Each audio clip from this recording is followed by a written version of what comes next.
My name is Nicholas McDonough. I play Gil in Grease, Rise of the Pink Ladies, and this is Young Entertainment Mag.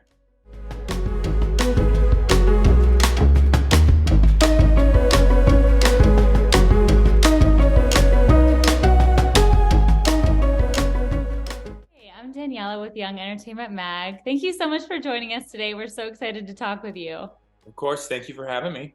Yeah. So, Grease, obviously, so iconic, right? Such a big franchise. I'm sure it's been so incredible to be a part of a project this big. So, what did you know about Grease coming into it? Like, what was your first introduction to it? I assume it was like sometime growing up. Yeah. I grew up, I think I was a child of the 90s, and we had VHS Grease, and we wore out a couple copies, I think. I grew up with two sisters, so musicals especially were go-to. But yeah, I watched Grease a bunch growing up, and then I went to school for musical theater, so we touched on it a ton in college, and then I've actually done the stage production a couple times as well. Amazing. I did it once and I was Frenchie and I loved it. Yeah, So was fun. it Yeah. fun? Yeah, it's the best. Where did you go to school for musical theater? I went to Point Park University, which is in Pittsburgh, Pennsylvania. Oh, amazing. Okay, cool. And where are you originally from? I'm from like Northern Virginia, right outside of Okay, DC. cool. And then yeah, scooted over to Pittsburgh. Have you spent any time there? Yeah, actually, my mom's whole family's from Pittsburgh, so I've Oh, spent a lot no of way. time there. Yeah. But so okay, so you really located to Pittsburgh for school, and then I assume LA to pursue acting? No, I went to New York Oh, okay. right after school. Almost all of my classmates and I went to New York. Um, I was like gung ho on theater and doing Yeah. plays and stage musicals. So I went to New York, and that's pretty much what I've been doing since then. I graduated in 2015, so I spent like 7 or 8 years in New York, and Amazing. then just moved to Los Angeles a couple months ago. Cool. And how do you like New York versus LA? They're so different. Oh, Danielle, this is not a fair question. I, I like them both. I mean, I'm an East Coast kid, Yeah. and I miss New York every day. I'm certainly not done with the city, but they're so different. Yeah. But LA's awesome. The weather is normally fine, although it's been like a monsoon here for the last month. Yeah. I've heard it's Crazy. been crazy. Yeah, I've seen people getting, I don't know if you got extreme where you're at, but it's snowing and stuff. I heard it snowed at Yeah, the Hollywood sign, which is crazy. yeah. We had snow. I'm actually in like Santa Clarita, which is Okay. like just north of the valley. But yeah, Yeah. we got snow. We got more because it's like up in the mountains a little bit. Yeah. Crazy. And Santa Clarita is like a great area because you're kind of removed and it's so beautiful out there. But then I feel like a lot of stuff shoots out there. So you probably Yeah, have like it's like less of a commute those days, which is nice.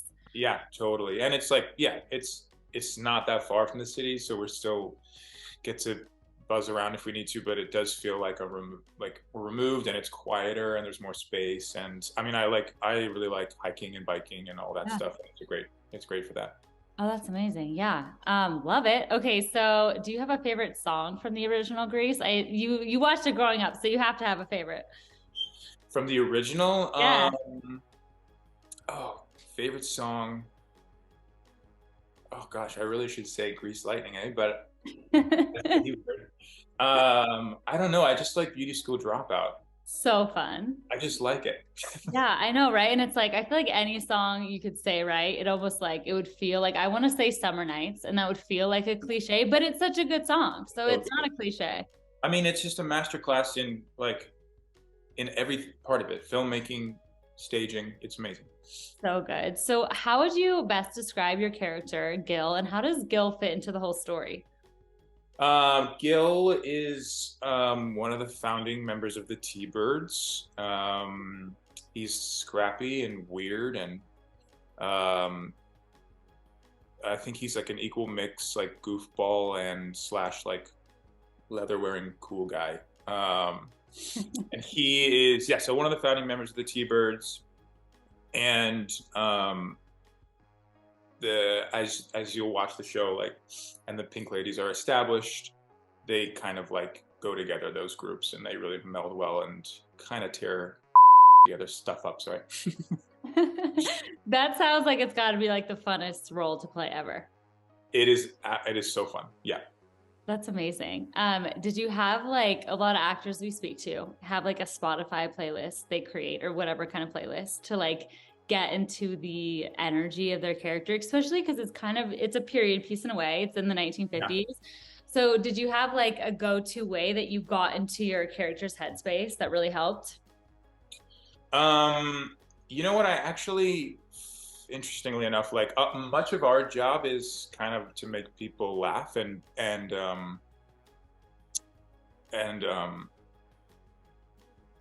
mean, like, there's so much happening and there's so many casts that the directors don't have time to like assign you stuff to do hardly ever. So a Yeah. lot of times they would just be like, okay, like the pink leaders are going to be over here, we're shooting them, but in the background, I need the socials to do this. I need the T-birds do something, make us laugh.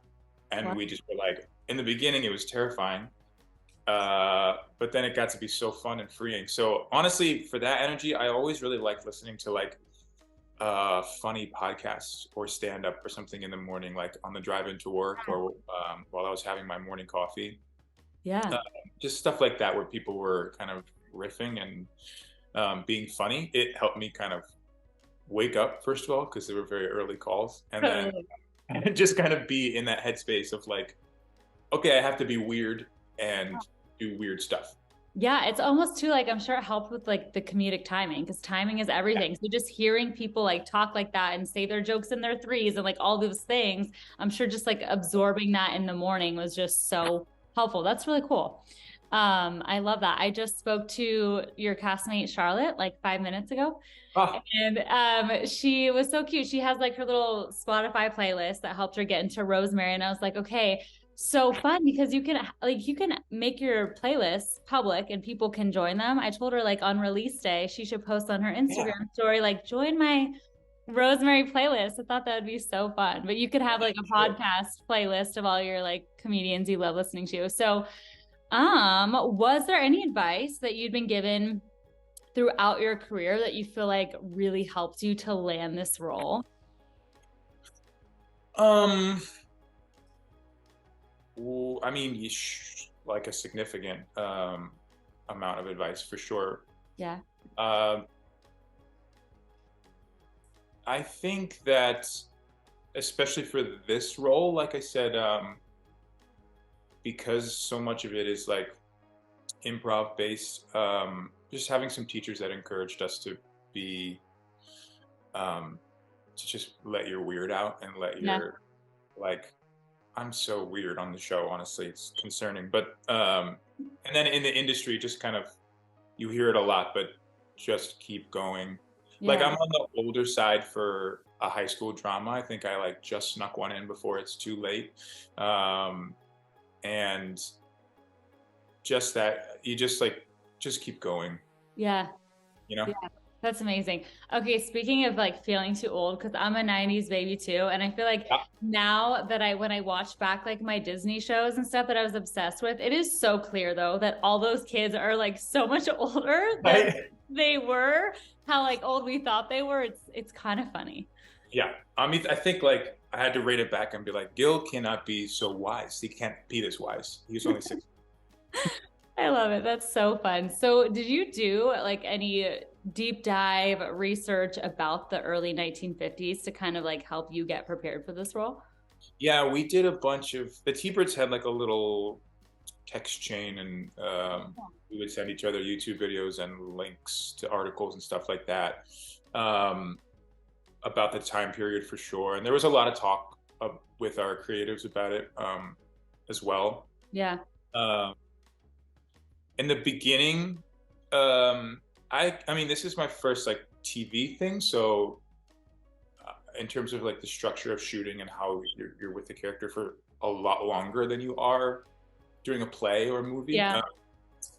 In the beginning, I found that I was like really leaning on that a lot and like listening to Elvis and watching Marlon Brando movies and trying to like consume content that I thought that Gil would be consuming and be influenced by at Yeah. the time. And that was super helpful because it was like, who does Gil want to be? Like, I Yeah. know who Nick is now, right? But at the time, who does Gil want to be like, and what's he seeing? So that was really helpful. And then, kind of once we got like 3 or 4 episodes in, everyone was kind of in the groove, and it was loosey goosey, and Yeah. you kind of have that foundation there in your head, and then let it go. You know. Yeah, that's so fun. One of the biggest things, because I think I've talked to 5 or 6 of your castmates now, one of the biggest things that they said about the 1950s was like the body language was so insanely different. They said, especially for the females, and like you wouldn't cross your legs or you wouldn't cross your arms or you wouldn't have like slouchy posture like we have now. And I thought that that was like really interesting. And it's probably got to like do some reprogramming in your Yeah. brain to like get rid of all that, which is crazy. Because, like, again, like, I mean, we have amazing scripts, and Annabelle's incredible, and all of our writers are amazing. So everything is there. Like, when I say a lot of it is improv based, I'm not like trying to claim credit for lines or anything, but it is a lot of like, especially in the background stuff, we Yeah. were doing a lot of improv because it's not scripted, and I had a lot of trouble. Sometimes, like, you would improv something too contemporary, or Yeah. like you can't say yo. I think like there was some debate on whether or not high fives had been Yes. yet. I don't know if anybody else said that. Yeah. But yeah, like we were high fiving for a while, and then at a certain point, Annabelle came over and she was like, I don't think that high fives existed yet. And I was like, well, that's not good because we got 4 episodes of high fives. Like that's not it because we've done that a million times already. That's so funny. That's what Callie was saying a lot, that you guys had so much like in the moment improv where you just were kind of doing your thing and you had to talk amongst each other. Yeah. And I think she said that like I think it was her, like fist, like she went to fist pump somebody, or somebody I talked to went to fist pump. They're like, wait, that is not it. So then they switched to high fives, and then they're like, wait, I don't even know if we can high five. So what would you do instead of a high five if you can't fist pump, can't high five? Just finger guns. I don't know. You would just go woo. That's funny. No, we would do like I think like Witchy and I did a lot of like skin. We did some like bear hugs and stuff like that. Yeah. I think we were able to like create something similar to a high five, like a low five maybe, but not have it be like a clear like emoji high five. Yeah, that's fun. Back in the day when things were simpler and you didn't even high five yet. So I love it. So what was it like putting on the iconic T-Bird jacket? It was pretty awesome. That was one of my it all happened really fast. I think they cast the Pink Ladies, and then they cast the series regulars like peripherally around them. But my casting was really quick. Like we started shooting, I think the first week of January, or just after, maybe the 8th or 9th. And then I got notified that I had booked it on like the 1st or 2nd. And then I flew out like 2 days later. So it was all such a blur. And I showed up, and that was the first thing that I did, was go to my fittings. And we tried on, they had a bunch ready for me. I think we tried on like 10 or 11 different options, and they were so cool. Like you'll see that 2 of us have brown ones and 2 of us have black jackets. Which I love. But mine was always going to be black. And I mean, I've done the stage production before, so I have donned the jacket, and it's so fun. But these ones are like, oh, they went all out, and these are real vintage, and like, they're stunning. So it felt amazing. Yeah, that is so cool. Which T-Bird would you say that Gil is like most similar to from the original? Probably Kaneki. He gives Kaneki vibes. Okay, that's fun. I love that. Okay, so a little math question for you. What percentage of this feature is like singing versus acting versus dancing? Like, how would you break it down? Like 30% acting, 20% singing? What's the vibe on it? You mean like as you're watching it, or as I was shooting it? Yeah, like as a whole, like when we absorb it, when we watch it, is it how much singing versus dancing versus acting? Yeah, I think the first episode has the most songs. I think it has 5, which is crazy because it's like an hour 10 Wow. or something Okay. like that. I think it has five, and then every episode other than that has two or three. I think most of them have three. Um, so Cool. I think it's a good percentage. I mean, my job was mostly, I mean, 99% just scene work and acting. Cool. We did, I mean, shooting the numbers were so fun. And almost everyone's in all of them. You know, like there are solos and there's stuff, but it's an ensemble show. So, Yeah. um, then those were definitely fun days, Yeah. crazy days. But I think from a consumer standpoint, it is mostly scene work. Um, but then with these huge musical numbers going throughout it, so maybe 25 to 30% music. So fun. Okay, cool. Yeah. I can't wait to see it. So obviously Greece is huge, right? And I mean, no matter like how old you are, where you're from, whatnot, everybody has seen Greece at some point. So how has becoming a part of this like franchise in a sense absolutely changed your life? It's got to have been huge. And I know it hasn't come out yet, but I'm sure it's had to have been life changing already. Yeah, it's a strange. These months have been an odd time, like waiting for it to come out, because it is like, I mean, just yeah, it's crazy to be part of something so iconic and canon, and it's just like deep in culture for us. But I, it's so weird. It's like a ticking time bomb of like it's gonna come out, and whether or not like I don't know. We have very high hopes for it, and I Yeah. really believe in the project, and hopefully people watch it and like it. Oh Um, yeah. but either way, like yeah, just being there's only been what 12 or 13 T-birds like in canon, so like being one of them is pretty surreal. Yeah. uh, Yeah. yeah, That's amazing. So what's one thing that you think like whether it's character development or just the experience, like something that you'll take with you on your next acting endeavors that you really cultivated or created playing Gil that you're like, this is going to stick with me for the rest of my acting career? yeah. Um, I mean, so much. I think they were smart in doing this. Maybe that's selfish for me to say, but they chose like the new young actors who Yeah. haven't done a whole heck of a lot. Like this is our first big thing for almost all of us, and Yeah. um, so and this is the first thing on TV that I've ever done. So Yeah. um, first of all, just like learning how to shoot a TV show or how to shoot a movie, um, how it works and how to conduct yourself and how to kind of lead a cast. Eventually, we're all going to go off and work on our own movies and shows and separate, but we've all like know what it's like to carry and like set an example and Yeah. um, what kind of behavior we accept on set and what we don't. You know, Yeah. we all love each other and want to work well and want everyone to be happy at work. So like just setting that tone starts at the top within a cast and within the Yeah. creative as well for sure. But like that's something. And then in terms of the craft itself, just this sense of play that we were encouraged to have. I feel it's just given us a lot of confidence to go onto other sets and um, and play and feel Yeah. free and be able to mess up and not look stupid. I mean, most of you have to just like take big risks, and Totally. like 9 out of 10 of those are going to fail. But you just like that's part of it, and that's how Yeah. it is for everybody, you know.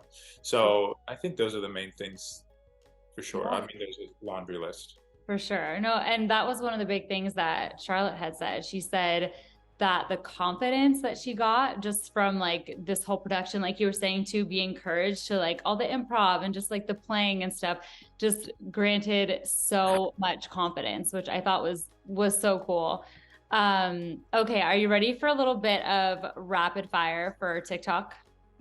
Sure. Okay, cool. So, what would be three emojis that you would use to best describe Gil?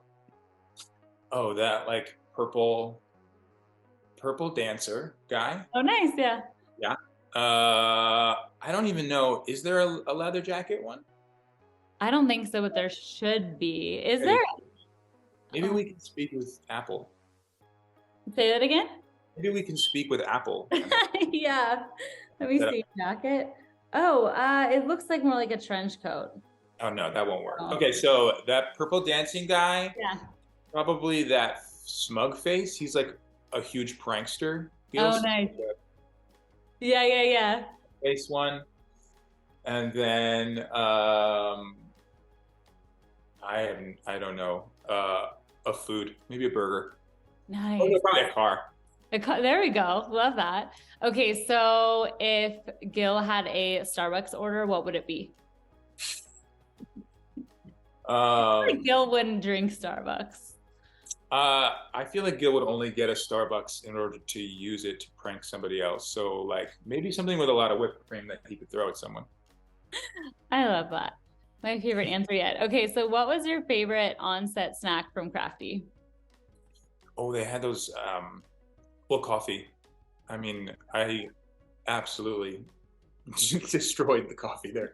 Our schedule was crazy, so some days we would be picked up at 4 in the morning and be shooting, and then the next day we'd be there at 8 p.m. and do an overnight. And like, there's just no rhythm, or it's not cyclical at all. So, and then when you have to go, like your body's like, you gotta go. So I Yeah. needed the coffee, but they had those like little pretzels filled with peanut butter. Oh, nice.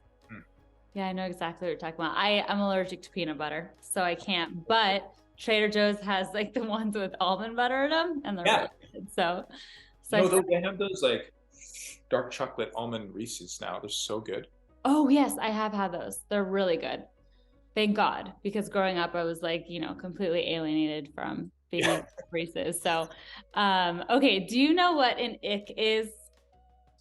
I Heard that term? use context clues possibly. Is it just like yuck my yum kind of thing? I don't know what that is, but okay, it's funny too because you told me you're a 90s baby, so like we're like maybe on the little bit older scale of things. Whenever I ask, somebody like who's I don't know 22 or something, they know what it is. So I think it's like a younger generation thing, but it's like if someone gives you the ick. So like a big thing is like the relationship icks. Like if somebody, a big one that when we ask is like if you're on a date and then someone's like rude to the waiter, like duh, that's an ick. Yeah, that's a huge ick. Yeah. Okay. So what would Gil's relationship ick be versus your relationship ick? Oh, versus mine, Nicholas's? Yeah. Probably pretty similar, to be honest with you. Well, just no sense of humor. Yeah.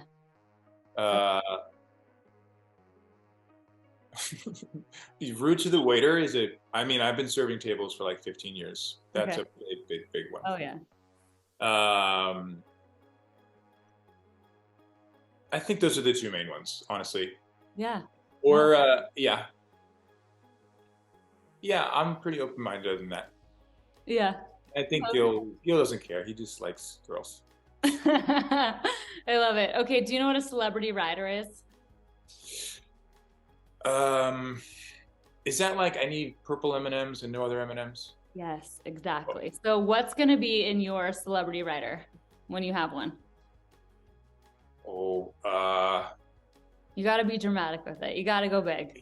Oh no. I mean, I would say like the crew has to be treated a certain way. You have to be nice to our crew. That's nice. But okay, but I could do a fun, selfish one. So let's see.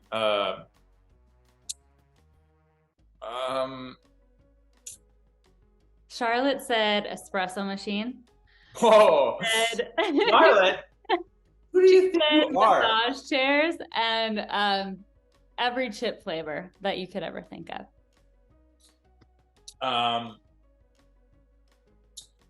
Okay. I would say that I need to have a PlayStation 5 in my bedroom. Good one. Yeah. Yeah. The old trade thing. Anything else? Was that it? No, I'm pretty happy other than that. Maybe Sour Patch Kids. If I have Sour Patch Kids and a PlayStation 5, I do not need anyone else in the world. Golden. Good to go. I love it. Okay. So real quick, we're going to run through a couple questions. that we asked your other castmates, and we were like comparing the answers. And it's funny because like a lot of people like said the same thing. But who do you feel like was the biggest like on-set prankster, like class clown, was making everybody laugh all the time? Um, oh God, I just feel like, in terms of prankster, I feel like it's gonna be one of us T-Birds. Maybe Jackie or Trisha. Oh, okay. I like, I don't know. Did it?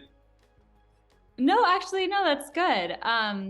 Cheyenne said you, and then all the T-birds. But then Yeah. I mean, I just didn't want to say me because that seems so self-centered, but I think it was me, to be honest with you. I love it. Okay, and then who do you think was the biggest original Grease fan? And I will let you know, spoiler, the answer for this one was like the same across the board. Annabelle? But she's not a cast member, so.